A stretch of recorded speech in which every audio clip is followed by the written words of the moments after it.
ব্যস্ত হয়ে যাবে। হুজুর পাক সাল্লাল্লাহু আলাইহি ওয়াসাল্লাম ইরশাদ করেন, যে ব্যক্তি আসরের নামাজ ইচ্ছাকৃতভাবে ছেড়ে দিল তার সবকিছু ছিনতাই হয়ে গেল।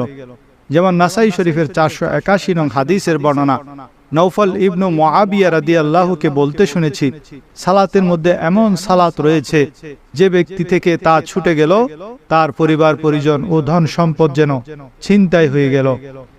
ইবনু ওমর রাদিয়াল্লাহু তাআলা আনহু বলেন, রাসূলুল্লাহ সাল্লাল্লাহু আলাইহি ওয়াসাল্লাম বলেছেন, তা হচ্ছে আসরের নামাজ। নাসাই শরীফের 475 নং হাদিসের বর্ণনা, আবুল মালিহ রাদিয়াল্লাহু তাআলা আনহু থেকে বর্ণিত, তিনি বলেন, একদা মেঘাচ্ছন্ন দিনে আমরা বুরাইদা রাদিয়াল্লাহু তাআলা আনহুর সঙ্গে ছিলাম।